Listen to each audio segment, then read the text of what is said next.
네, 여의도 정치권 이슈 풀어보는 여의도 인사이드 장윤선 정치전문기자 나오셨습니다. 어서 오세요. 네, 안녕하세요. 오, 오늘아 좀 힘드셨죠? 네? 오늘아 밥 비우시느라 아니요, 예. 생명의 묘미라고 지금 임금님 캠피님이 네, 많은 네. 분들이 장윤선 기자 기다리셨고 계셨어요. 네. 그렇구나. 네. 지금 일단 이게 요즘에 지금 핫 이슈인데 네. 지난해 3월이었죠. 대통령 관저 선정 과정에서 역술인 천공이 네. 후보지 둘러봤다라고 네. 의혹이 나오니까 대통령실이 그거 아니다라고 강력하게 부인을 했어요. 그러면서 이 의혹 제기한 사람들 명예훼손 혐의로 고발했잖아요. 네. 그런데 지난 21일에 KBS가 이 사건 수사 중인 경찰이 이 육군 참모총장의 공간을 방문한 건 네. 천공이 아니라 백재권 씨다. 이렇게 잠정 결론 내렸다. 단독 보도를 했습니다. 이게 네. 파장이 이만저만이 아닌데요. 글쎄요, 저는 참 21세기에 이런 얘기를 해야 되나 싶은 생각이 좀 들기도 하는데 네. 어찌됐든 천공이 갔냐 안 갔냐 이게 굉장히 중요한 그 논란의 포인트였는데 네. 천공이 아니라 백재권 씨였다. 천공은 아니다. 네, 천공은 아니다. 하지만 누가 건데, 가긴 갔는데. 예, 그런데 실제로 천공이 간 건지 안 간 건지에 대해서는 이달 말 경찰이 이제 수사 결과를 발표한다고 하니까 네. 경찰이 어떤 입장을 밝힐지는 좀 지켜봐야 될 것 같아요. 수사 네. 결과를 실제로 갔는지 안 갔는지 확인이 좀 필요한 이런 상황이니까요. 네. 근데 어찌됐든 경찰이 이제 지난 4월에 3월치 그 이제 보안 시설 를 다 CCTV를 들여다봤더니 천공은 아니고 백재권 씨더라. 수염이 좀 이분은 천공은 길고 이분은 좀 짧죠. 짧고 옆으로 퍼져 있고 그리고 이분은 주로 양복을 입거나 셔츠 차림이고 천공은 한복이고 뭐 이제 이런데 근데 딱 보면 저분이 천공인지 백재권 씨인지 확인은 가능할 그 백재권이라는 인물은 잘 모르니까 확인할 수는 없지만 천공은 되게 특이하잖아요. 머리도 길고 헤어스타일도 다르고 그래서 마스크를 썼다 하더라도 금방 확인이 가능한데 이렇게 왜 이렇게 시간이 많이 걸리는지 그건 좀 확인을 좀 해봐야 될 것 같다라는 4월에 생각이. 이미 CCTV를 돌려봤으면 네, 뭐 그렇죠. 결론이 나도 진작에 났을 것 같은데. 벌써 7월 말 아닙니까? 왜 이제야 이 왜 시점에서 이제야 나왔을까? 그렇죠. 너무 이상하다라는 생각이 좀 들고 네. 그리고 또 하나는 KBS 보도에 따르면 이 백재권이라는 사람을 불러다가 조사를 해야 되잖아요. 그렇죠. 왜냐하면 경찰이 이 백재권이라는 인물을 확인하게 된 가장 큰 포인트는 그 공관에 일을 했던 군 관계자 아마도 공관병으로 보이는 이 공관병이 이제 없어졌잖아요 그때. 네. 그래서 공관에서 일하는 무슨 그 하사 뭐 이런 정도의 직급을 가진 군인인데 여하튼 이분을 그 이제 참고인 자격으로 불러서 조사를 해서 백재권이라는 사람이라는 진술을 확보했다라는 거거든요.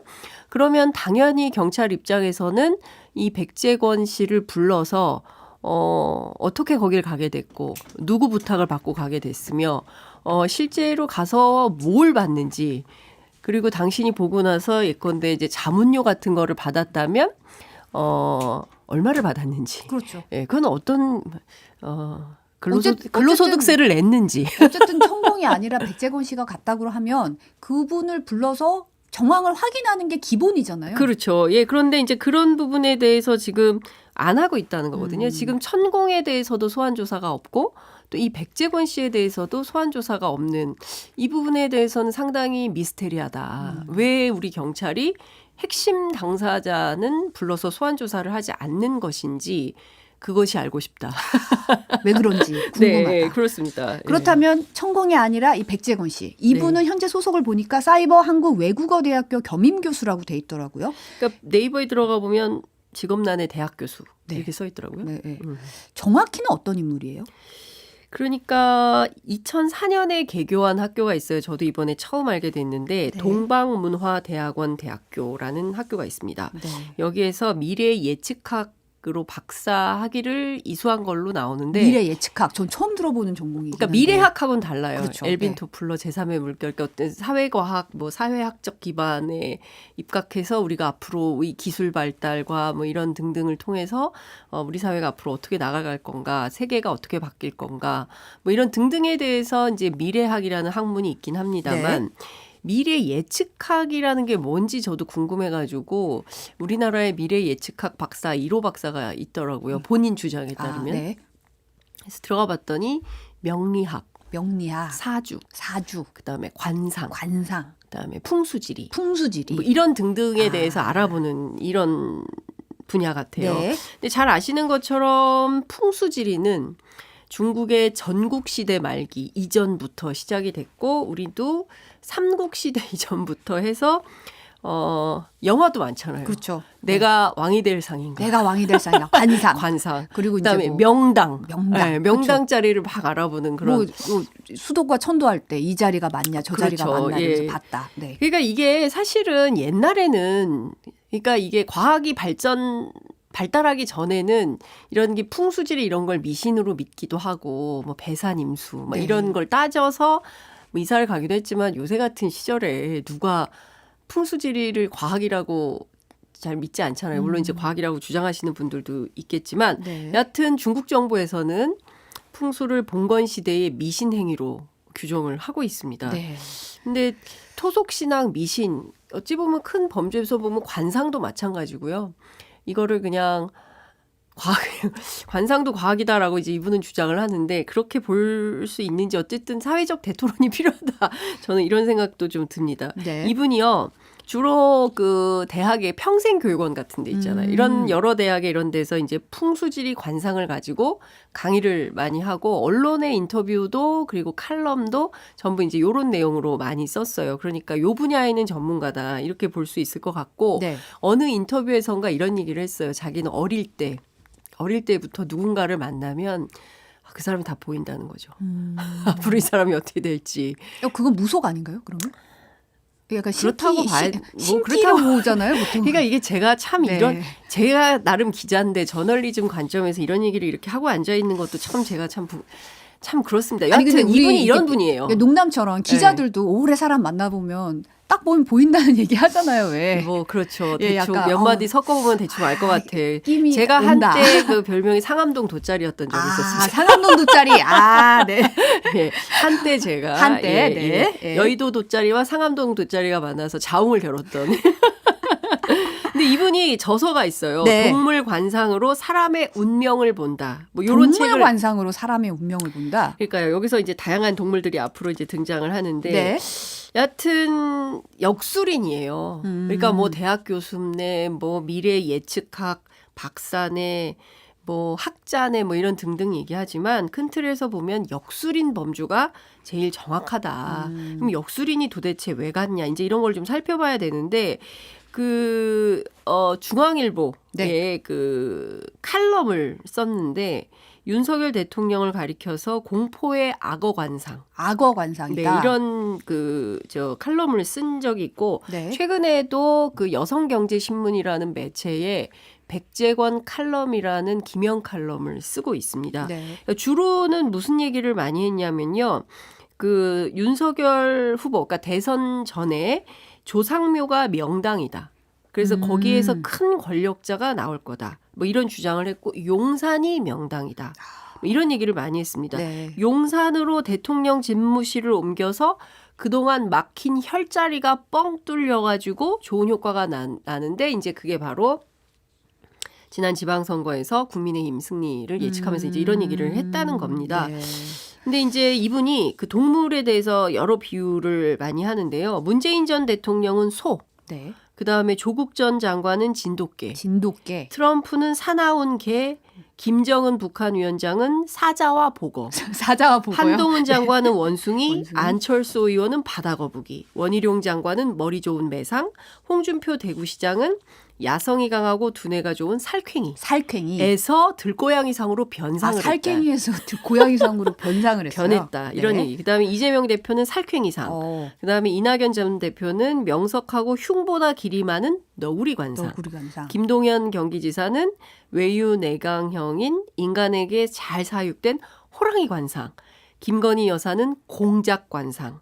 이준석 대표는 아직 세상을 모르는 철부지 어린 여우상. 어린 여우상. 근데 쭉 들어보면 어떠세요? 약간 친윤계스럽지 않나요? 뭐 약간 뭐가 좀 이렇게 결이 있네요. 정치적으로 이렇게, 결이 좀 느껴지는 있네요. 그런 네. 관상을 쭉 얘기를 합니다. 아니 이분이 그 김건희 여사 태몽도 공개하셨던 분 아닌가요? 그런 거예요. 그러니까 인터뷰에서 자기가 김건희 여사를 만났을 때 태몽이 뭐냐 이렇게 물었더니 용 꿈을 꿨다고 했고 그때 자기가 이거 범상치 않다. 이분은 네. 뭐 이렇게 큰 권력을 질 뿐이다. 뭐 이런 그 생각을 했다는 거고요.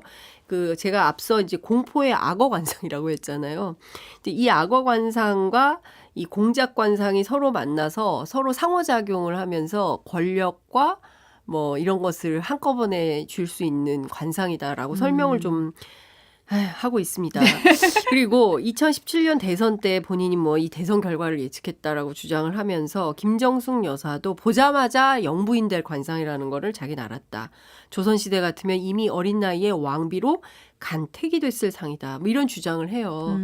근데 저는 2017년 당시는 촛불혁명이 일어났었고 그리고 박근혜 전 대통령이 탄핵이 되고 이런 국면이었기 때문에 누가 보더라도 다 예상이 되는 대선의 수순이었는데 이걸 마치 자기 공인 것처럼 여러 언론 인터뷰를 통해서 본인의 기명 칼럼을 통해서 일종의 이제 그 정치행위를 하는데 이분이 그 인터뷰 언론 기자들하고 자주 만나는 것 같아요. 근데 여러 인터뷰에서 그 앞서 이제 제가 말씀드린 그 중앙일보 칼럼에서도 이제 그런 얘기를 하는데 자기가 그 서울중앙지검장 재직 시절에 윤석열 대통령이요. 네. 요때 지인 소개로 윤석열 대통령 부부와 만난 적이 있다 이렇게 얘기를 하는데 요때 지인이 누구냐면 중앙홀딩스 중앙일보 JTBC의 홍석현 회장이라는 겁니다. 근데 요거는 이제 뉴스타파 시민부 기자의 보도를 통해서도 일부 이제 확인이 좀 되고 있는 건데요. 그러니까 뒤에서 모종의 무슨 역할을 했었나? 라는 의혹을 갖게 만드는 무속인이다, 역술인이다. 이제 이렇게 볼 수 있을 것 같습니다. 네. 뭐 그 사람이 동물관상이다 이런 거 그냥 첫 보면 아는 건가요? 모르겠어요. 이분이 이제 저는 이분의 책을 과문한 탓에 아직 읽어보진 못했는데 그 책에는 이런 내용들이 많이 나와 있다고 하고 본인이 이제 SNS를 굉장히 활발히 하시는 분인데 본인 인스타그램에 이제 관련 내용을 올리기도 하고 뭐 이러는 것 같습니다. 네. 근데 이거는 근데 주장인 것이지. 정말 이분이 무슨 누가 원숭이 상이고 바다 거북이 상이고 이런 걸 알 수는 없잖아요. 예. 제 상은 무슨 상인지 갑자기 궁금해지네요. 네, 민주당 박성중 대변인이 네. 관저 선정하는 게 개인이 부동산 둘러보고 다니는 거가 아니라 이제 중대한 국정 사안이고 이 중대한 국정 사안을 풍수지리가의 조언을 들어서 결정한다는 건 언어 도단이다. 그리고 그렇게 떳떳하면 왜 숨겼냐? 뭐 이런 얘기를 했어요. 사실은 이제 대통령실에서 천공이 아니라고 부인을 했으면 그냥 그때 아니 천공 아니고 백재건 씨가 갔어라고 하면 되는 건 갔다고 얘기를 하면 되는 건데 이게 경찰 수사 과정에서 드러나는 것도 뭔가 석연치 않고 왜 그런 백재건 씨의 존재는 왜 숨겼는지 이것도 석연치 않다. 뭐 이런 거잖아요. 그렇죠. 잘 따져봐야 되는 포인트가 바로 거기 있는데요. 첫 번째로 그 개인적으로 뭐 오늘의 운세 뭐 이런 거 볼 수 있어요. 점 좋아하는 친구들 많죠. 뭐점 보러 다니고 뭐 이런 사람들 있을 수 있어요. 특히 정치인들은 이제 초선에 당선되자마자 재선을 걱정하는 분들이기 때문에 그렇죠. 어떤 뭔가 본인의 미래가 불안하거나 뭔가 안정되지 않은 상황에 있을 때 이렇게 이런 점술에 의존하는 분들이 많이 계시잖아요. 저희도 그렇게 뭔가 안 좋은 일이 계속 닥치면 네. 한번 가봐야 되나? 사주가 안 좋은가? 그런 얘기 하잖아요. 왜 삼재가 겹쳤나? 삼재가 겹쳤나? 막 이제 그런 거 다 미신이죠, 사실은. 근데 어찌됐든 뭐 그런 차원에서 개인적 차원에서 뭐 또 정치인들 제가 취재를 해보니까 뭐 백재원 씨가 그렇게 영향력 있는 사람이냐라고 했더니 뭐 이번에 처음 듣는다라고 주장하는 분들도 있는데 대체로 분위기가 어떠냐면 그러니까 누군가가 누군가를 데리고 오면 그냥 만나서 예 하고 가는 거지. 뭐 그분이 뭐 꼭 찾아가서 보고 이러지 않는다라고 이제 얘기를 하는 사람들도 있습니다. 그러니까 네. 중요한 거는 그런 개인적인 것에서는 뭐 할 수 있다. 재미로 사적인 알아볼 수 만남이 있다. 아닌 거. 네. 수상, 족상, 관상 볼 수 있다. 이렇게 생각합니다. 그러나 이 대통령실 이전과 관련해서는 대통령실 주장으로 517억. 그다음에 민주당이 경호부대 이전, 시설 정비, 청사 공관, 연쇄 이동 뭐 다 바꿔야 되니까요. 부대 비용 이런 것까지 합치면은 민주당 계산으로는 1조 806억 원이라는 국민 세금, 국민 혈세가 들어가는 엄청난 사업이고 그동안 우리가 청와대에 계속 대통령이 상주하다가 갑자기 용산 국방부로 옮겨야 되는 이유가 뭐냐. 국민적 동의가 충분하지 않았어요. 그래서 당시에 여론조사를 여러 언론사가 했었는데 그때 국민 과반 이상이 전부 반대했었습니다. 네. 그럼에도 불구하고 석연치 않은 이유로 바꿨는데 여기에 이분이 실제로 다녀왔다라고 하면 왜 이분이 공조직에 있지 않는 이분이 민간인인 역술인이 왜 여기에 꼈는지에 대한 대통령실과 관계자들의 해명이 필요한 겁니다. 그런데 그 부분에 대해서는 지금까지 특별한 얘기가 없고 다만 한겨레 신문의 대통령실 관계자가 뭐라 그랬냐면 왔다 간 건 사실이다. 그러나 그때는 천공이냐 아니냐가 중요했기 때문에 우리가 말을 안 했던 거다라고 주장을 해요. 그런데 이 사건 처음에 촉발됐던 게 작년 12월 달에 김종대 전 의원이 TBS 라디오 인터뷰를 하면서 이 얘기를 처음 꺼냈거든요. 네. 그때도 대통령실이 고발하면서 가짜뉴스 허위사실 유포라고 막 비판을 하지 않았습니까? 그런데 이렇게 뭐 대통령실이 막 이제 끌고 가면서 고발을 하면서 이제 문제가 일파만파 커지고 대통령실은 이 역술인 의혹과 관련해서는 결백한 것처럼 주장을 했는데 아닌 게 확인이 된 거잖아요. 그러면 그에 대해서 응분의 조치가 있어야 됨에도 불구하고 대통령실은 말이 없다. 이것은 매우 심각한 사안이다라고 보는 겁니다. 이 와중에 여당은 백재건 씨가 과거에 김정숙 여사나 이재명 부부 만난 적 있다. 뭐 이런 식으로 얘기를 했어요. 네. 뭐 앞서 말씀드린 대로 만날 수는 있죠. 만날 수는 있는데 중요한 것은 만나서 이게 공적인 결정에 어떤 영향을 끼쳤냐 안 끼쳤냐 이게 중요한 것 같아요. 그러니까 대통령실에서도 해명하기를 이 사람이 주장한 거는 육군참모총장 관저였는데 대통령실에서는 그게 아니라 외교부 장관 저 관저로 바꿨다. 그렇기 때문에 이 사람의 영향력이 크게 없었다라고 주장은 하는데 실제로 그런 일이 있었는지 없었는지는 저는 수사가 필요하다고 생각합니다. 특히 앞서 제가 말씀드린 대로 경찰이 지금이라도 당장 백재건 씨를 불러서 이 관련된 의혹에 대해서 구체적이고도 분명한 내용을 확인해야 옳다. 그렇지 않고 그냥 그렇다더라, 카더라 이런 수준으로 넘길 수 없는 거 아니겠습니까? 네. 아니 연쇄 효과로 해서 굉장히 많은 얼마나 큰 혼란이 있었습니까? 그때 당시에 그렇죠. 갑자기 막 이사를 해야 되고 해병대 사령관 같은 경우에는 뭐 5일 만에 짐을 빼라. 물론 그거 뭐 아니라고 국방부에서는 해명 자료를 다시 내긴 했었습니다만 당시 민주당의 김병주 의원 국회 그 국방위 간사에 따르면 5일 만에 짐 빼라라고 해서 굉장히 혼란스러웠다는 거 아닙니까? 이러저러한 문제들이 야기됐음에도 불구하고 그리고 당시에 대통령이 그랬잖아요. 용산에 텐트를 치더라도 청와대에서 단 하루도 들어갈 수 없다. 그 도대체 왜 그런 거냐. 그 이유를 좀 밝혀달라고 했었는데 아직도 구체적인 내용이 없습니다. 그렇기 때문에 이 문제는 좀 심각한 상황이 아닌가 싶습니다. 네. 그러면 이제 이달 중에 어떤 수사 결론이 어떻게 나올지 좀 지켜봐야 될 것 같고요. 근데 다 떠나서 네. 대한민국 역사상 이렇게 역술인이 관절을 결정하는데 왔다 갔다. 그리고 굉장히 중요한 포인트는 그때 대통령실의 해명과 그다음에 그 청와대 이전 TF 팀장인 그 윤한홍 의원과 부팀장이었던 경호처장 김용현 경호처장 관련해서 이분 두 사람에 대한 출입 기록은 있지만 이 역술인에 대한 출입 기록이 없어요. 그리고 국방부 장관도 국회 국방위에 출석해서 그분이 다녀온 기록이 없다라고 얘기를 했습니다. 그러면 기록을 왜 안 남긴 건지 안 남긴 건지 못 남기진 않았겠죠. 근데 예컨대 거기는 국방의 어쨌든 군사 보호 시설이기 때문에 여기를 민간인이 무단으로 들어간다고 하면 어떤 출입 절차나 기록을 남기지 않고 들어갔다고 하면 1년 이하의 징역 1천만 원 이하의 벌금에 처하도록 법이 규정을 하고 있습니다. 그러면 이 법률을 어겨가면서 했다는 건가?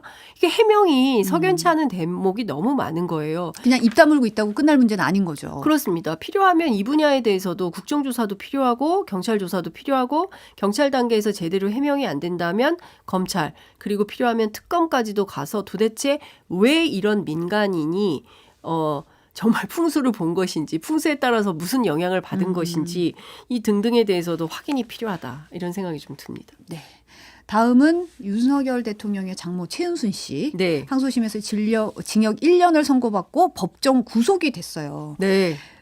그 법정 구속된 것도 그렇고 사실 재판부가 법정 구속 이유를 죄질이 매우 나쁘다. 뭐 재범 우려까지 거론하면서 이제 법정 구속된 이유를 밝혔는데 어떻게 보셨나요?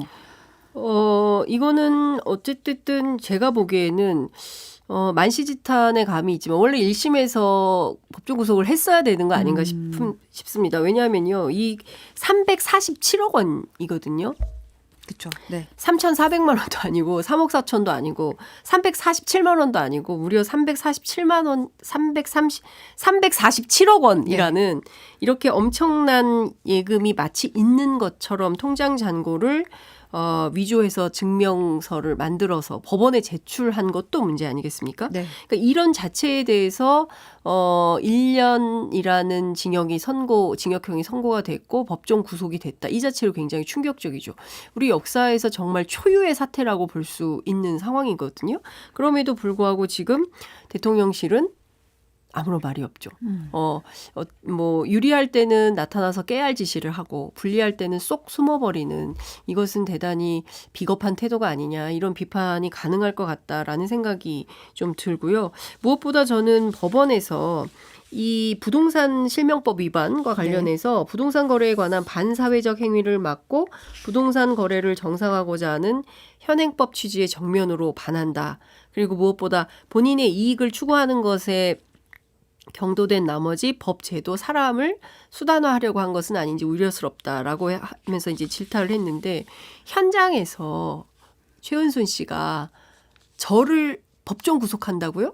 뭐 이렇게 이제 주장을 했다는 거 아닙니까? 네. 그 현장에 있었던 기자들에 따르면 거의 뭐 막 그 소란의 경지가 상당히 심각해서 이분이 여경들이 이렇게 이분을 이렇게 거의 네. 이렇게 들러매고 이제 이렇게 그 데리고 나온 이런 상황까지 벌어진 거 아니겠습니까? 그러니까 본인은 예상을 못했던 것 같아요. 전혀 법정 구속까지 될 법정 거라고는. 구속까지 갈 거라고는 전혀 생각을 못했던 것 같고 그리고 그 요양급여 부정수급과 관련해서도 어쨌든 결국 법원에서 무죄를 받았기 때문에 이번 네. 건도 그렇게 되지 않을까라고 예측을 했었던 것 같은데 그 예측이 깨지니까 거의 막 이렇게 그 소란을 상당히 부리면서 이렇게 난리를 쳤다는 건데 이 자체도 어찌 보면 굉장히 상식적이지 않은 이런 행동이라고 볼 수가 있는 것이고요. 그 송영길 전 대표가 이번 주에 이제 최은순 씨 건 등과 관련해 가지고 윤석열 대통령을 고발 조치하겠다라고 이제 주장을 한 상황입니다. 이제 네. 어떤 내용으로 어떻게 고발장을 쓸지는 지켜봐야 되겠지만 이 사건과 관련해서도 상당히 심도 깊게 봐야 되는 대목은 어쨌든 현직 대통령의 장모가 사기 혐의가 있는 거잖아요. 그렇죠. 이 혐의로 지금 이렇게 물론 이제 사기죄를 적용한 것은 아니지만 통장 잔고를 위조하고 이래서 법원에 그 내용도 이제 위조된 증명서를 제출하고 등등의 내용을 보면 그냥 여실하게 그랬대라고 넘기기에는 굉장히 어려운 거고 무엇보다 대선 당시에 그 후보 시절에 윤석열 대통령이 내 장모가 사기를 당한 적은 있어도 누구한테 10원 한정 피해를 준 적은 없다. 이런 주장을 하지 않았습니까? 네네. 그러면 지금 상황에서 법정 구속까지 됐으면 이 부분에 대해서는 분명하게 본인의 입장을 밝혀야 되고 역대 대통령들이 다 그랬습니다. 노무현 전 대통령 그리고 이명박 전 대통령도 자기 형님 문제 있을 때 다 사과를 했거든요. 네. 구속됐을 때. 그런데 그 부분에 대해서 윤석열 대통령은 아무런 문제가 없다는 듯이 지금 벌써 나흘째 아니겠습니까? 나흘째 그냥 이대로 지나가는 것이 과연 옳은가? 이것이 책임 있는 국정 운영 최고 지도자의 태도인가에 대해서는 질문을 안 할 수 없는 상황이다. 이런 생각이 좀 듭니다. 저희가 사실 이 얘기가 네. 2018년 그 당시 서울중앙지검장 시절에 네. 국정감사에서 거론이 됐던 건데 저희가 영상 하나 준비했거든요. 잠깐 네. 보고 얘기 나누실게요. 피해자 9분이 저를 찾아오셔가지고 장모로부터 사기를 당해서 30억을 띄었다. 그리고 이 사건이 이렇게 은폐되고 있고 그 장모의 대리인이 지금 구속돼서 징역 2년 6개월을 받아 살고 있는데 실질적으로 사기를 한 주범인 장모는 거리를 할부하고 있다. 이것은 윤석열 지검장이 배후에 있다라는 하소연을 하세요. 그리고 가지고 온 증거를 보면 상당히 설득력이 있어가지고 이거는 이제는 장모의 문제가 아닙니다. 피해자가 9분이 30억을 피해받았다고 얘기를 하고 있고 이 사건의 은폐의 배후에 윤석열 지검장이 있다라고 온 데를 돌아다니면서 이 피해자들이 말씀을 하고 있어요. 그렇기 때문에 이건 본인 문제예요. 이게 장모 문제가 아니라. 아니 제가 관련이 돼 있다는 뭐 증거가 있습니까? 아니 그럼 피해자가 고소를 하면 될 거 아니겠습니까? 어? 아니 아무리 국감장이지만 이건 너무하신 거 아닙니까? 질문은 됐습니다. 이 영상이 지금 인터넷에서 다시 예, 화제가 되고 있어요. 있더라고요. 예. 이렇게 보니까 저 때도 굉장히 이제 뭐 당당하죠. 당당하고. 네. 근데 이제 장제원 의원이 당시 의원이 지적했다시피 이게 장모의 문제라고 그냥 선을 그을 문제가 아니라 본인의 문제다. 얘기를 해야 된다. 현직 대통령의 장모 아니냐 이런 네. 얘기가 나오고 있는데 사실 어떻게 지금 사실 대통령실의 입장이 없는 거잖아요. 그렇죠. 예, 그러니까 사법부의 결정에 대해서는 논하지 않는 것이 대통령실의 입장이다. 이런 입장을 피력하고 있죠. 도이치모터스 때는 예. 입장을 세게 피력을 했죠. 네. 뭐 이만저만 세게 피력한 게 아니죠.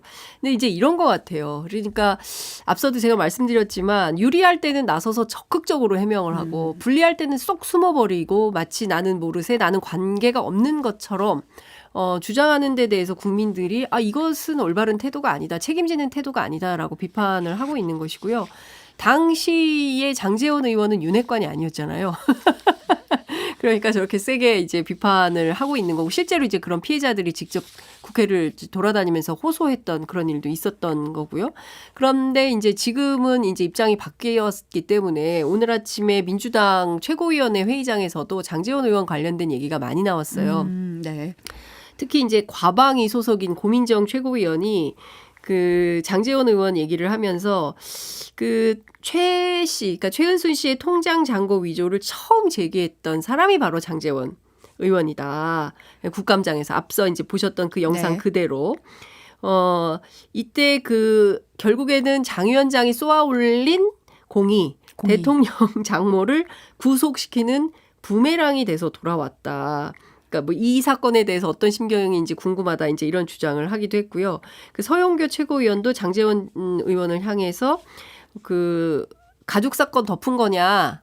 라고 이렇게 몰아붙였던 장제원 의원 어디 갔냐? 이제 이런 얘기를 하면서 장제원 의원의 역할로는 이제 막 주장을 하고 있습니다. 정치권 안에서. 근데 과연 장제원 의원이 지금은 이 건에 대해서 어떤 입장을 피력할지 저도 궁금하다. 이런 생각을 기자들이 말씀드리겠습니다. 물어봐야겠네요. 그러니까 기자들이 좀 오늘은 장제원 의원한테 2018년 10월 19일 국감장에서의 장제원과 2023년 오늘이 며칠입니까? 7월 24일 네. 지금 그 과방위원장인 장제원 의원은 이 사건을 어떻게 보고 있는지 좀 물어봐 주셨으면 좋겠다. 당부 말씀드립니다. 네.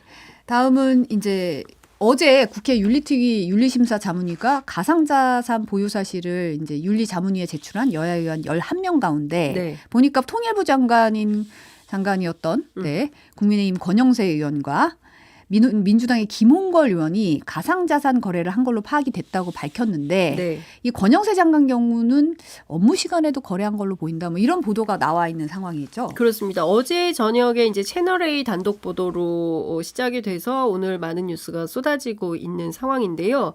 국회의 윤리특별위원회 안에 윤리심사자문위원회라는 게 있어요. 네. 그러니까 윤리심사자문위원회에서 심사한 내용을 윤리특위로 보내면 윤리특위에서 이제 결정을 하는 이런 구조인데요.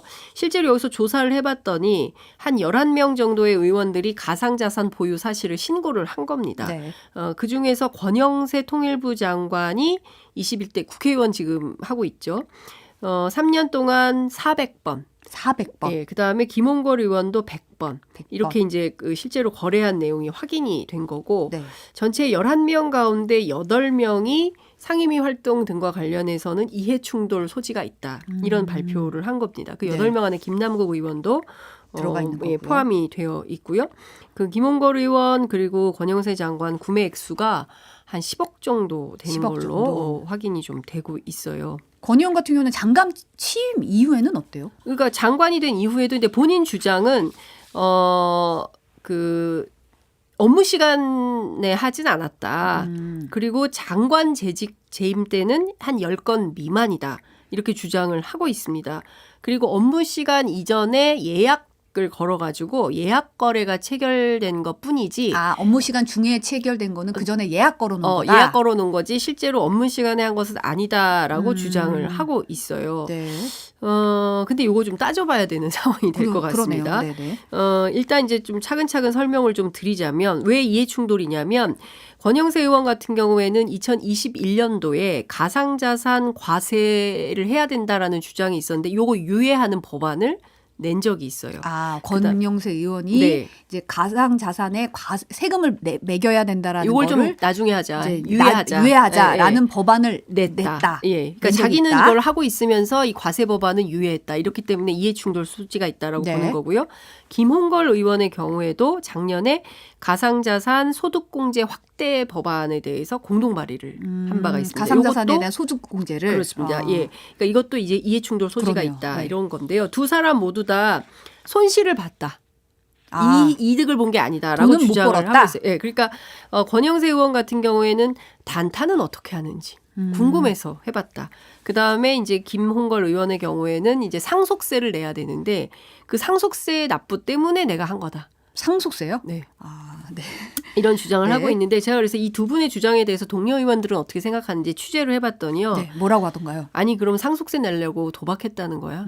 이제 이런 얘기가 나오는 겁니다. 이게 이유가 말도 안 되는 소리니까 그런 네. 변명은 그만 늘어놓으라라고 주장을 하고 있는 거고요.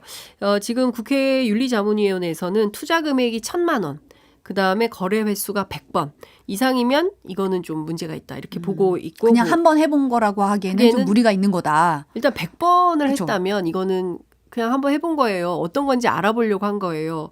그러니까 단타를 어떻게 하는지 알아보려고 100번을 하진 않잖아요. 권영세 400번이거든요. 400번이죠. 예, 그러니까 너무 많다. 투자 금액도 10억 원이면 그렇습니다. 굉장히 이게- 큰 건데. 그러니까 이거는 투기성이 있다라고 이제 보고 있기 때문에 이건 그냥 넘어갈 수가 없다라고 보는 것 같고요. 네. 근데 오히려 이제 김홍걸 의원은 이런 주장을 합니다.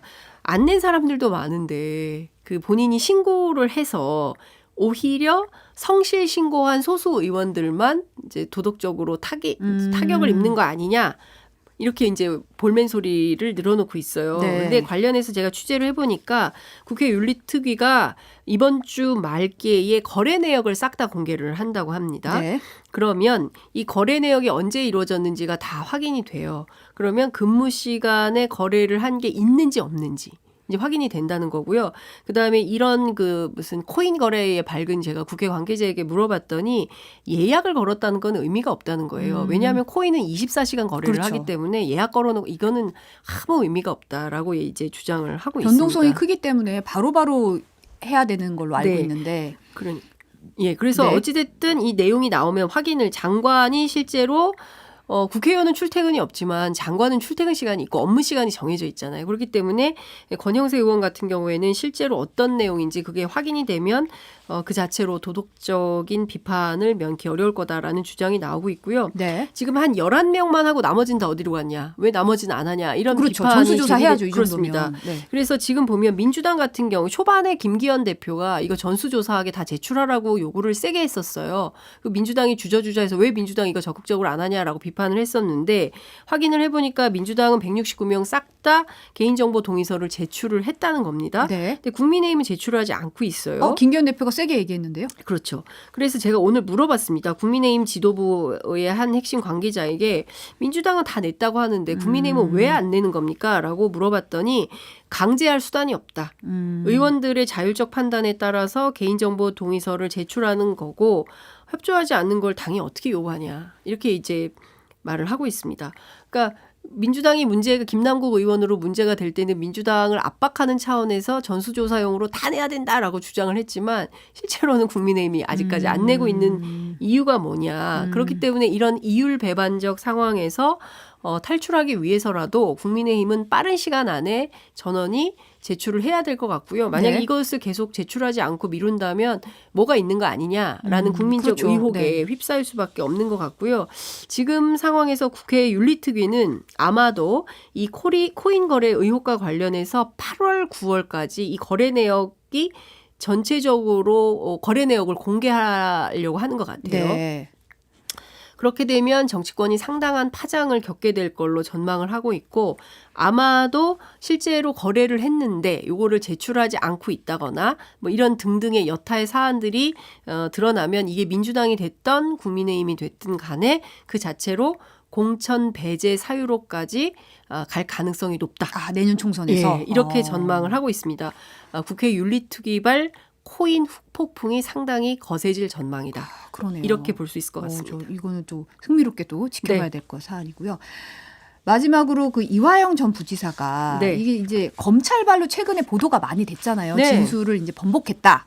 그런데 최근에 옥중 편지를 통해서 아니다. 사전 보고한 적 없다. 이런 입장을 밝혔어요. 이거 어떻게 봐야 될까요? 그러니까 최근에 지난 금요일에 뉴스가 굉장히 많이 쏟아졌는데 그 중에 하나가 바로 이제 이 이화영 전 부지사 건이었습니다. 네. 조선일보가요. 지난 19일 날 어떤 보도를 하냐면 쌍방울의 방북비 300만 불 대납 이재명에게 보고했다. 이런 단독 보도를 냅니다. 네. 그리고 KBS가 이어서 21일에 방북 비용 보고하자 이재명이 알았다 대답. 직접 뇌물도 검토. 이렇게 보도를 합니다. 네. 두 가지의 검찰발 기사가 잇따라 보도가 된 건데요. 핵심은 뭐냐면 그동안 이 방북 비용을 그 쌍방울 김성태 회장이 냈는데 그 내용과 관련해서 이재명 대표가 부인하고 있고 이화영 부지사도 부인하고 있다. 그런데 검찰 수사를 통해서 이화영 부지사가 입장을 번복하면서 이 300만 불 대납에 실제로 이재명 대표에게 보고를, 그러니까 경기지사 시절이죠. 보고를 했었다라는 보도가 계속 나온 거예요. 네. 보도의 핵심은 민주당의 이해찬 전 대표, 그다음에 이재명 대표를 연결하는 연결고리가 바로 이화영 부지사라는 것이고 이 300만 불 송금과 관련해서 검찰이 확실한 진술을 확보했다라는 것이 핵심이었어요. 그런데 실제 이것은 사실이 아닌 걸로 확인이 된 거죠. 뭘로? 바로 이화영 부지사가 이게 이제 금요일 날 오전에 혼란이 있었거든요. 이게 이 본인이 직접 자필로 쓴 편지가 한 그 커뮤니티 사이트에 공개가 됐어요. 네. 그 수원구치소 이게 도장 직인까지 찍힌 건데 이게 네. 정말이냐 위조냐 뭐 이런 논란이 있었는데 실제로 변호인이 기자들에게 쭉 배포한 내용을 보면 본인이 오늘 아침에 이화영 부지사에게 받아서 이제 공개를 한 것으로. 근데 통상 범위에 이제 이런 편지 같은 경우에는 대부분 이제 국회 민주당 당 안에 뭐 무슨 법률위원회나 아니면 뭐 당 지도부나 뭐 이런 걸 통해서 이제 공식적으로 풀이되는데 이번에는 이게 뭐 커뮤니티 사이트를 통해서 공개가 됐기 때문에 조금 의아한 뭐 이런 상황도 있긴 했습니다만 네. 핵심은 어찌됐든 보도가 사실이 아니다. 그런 바 없다라는 것이고요. 그리고 25일 날 내일이죠. 예, 그 재판이 있습니다. 이 재판에서 관련된 내용에 대해서 이화영 부지사가 또 진술을 하게 될 걸로 보이는데 실제로 관련해서 어떤 내용이 나올지는 좀 지켜봐야 될 것 같은데요. 중요한 포인트는 이런 것 같습니다. 검찰이 그러니까 언론에 흘리는 거죠. 그렇죠. 검찰발 기사라는 게 언론에 이제 얘기를 그렇죠. 해주는 거죠. 예, 내가 단독. 이런 진술을 확보했어. 그렇습니다. 이렇게. 예, 수사를 해보니 이런 내용이 나왔어. 그러면서 특정 언론에 흘리고 그 언론이 단독 보도를 하면 그 내용을 받아서 쓰고 이것이 일파만파 확산되고 이 예전에 이런 게 굉장히 많이 있었습니다. 그래서 이런 것들을 없애자고 해서 소위 뭐 얘기하는 뭐 1차장 티타임, 2차장 티타임, 3차장 티타임 이런 걸 다 없앴었거든요. 그런데 이게 한동훈 법무부 장관으로 돌아가면서 다시 이게 생기면서 다시 이런 검찰발 언론 플레이가 생겼다. 관련해서 민주당이 오늘 문제 제기를 하면서 실제로 그 수원지검에 항의 방문을 가기도 했었거든요. 네. 검찰의 반인권적인 이런 행태에 대해서 규탄한다라는 이제 입장문을 내기도 했는데요. 언제까지 검찰이 이런 식으로 하는 것이 용인되어야 하느냐에 대해서는 비판의 수위가 상당히 높아질 걸로 보입니다. 네, 오늘은 여기까지 듣겠습니다. 여의도 인사이드 장윤선 정치전문기자였습니다. 감사합니다. 네, 고맙습니다.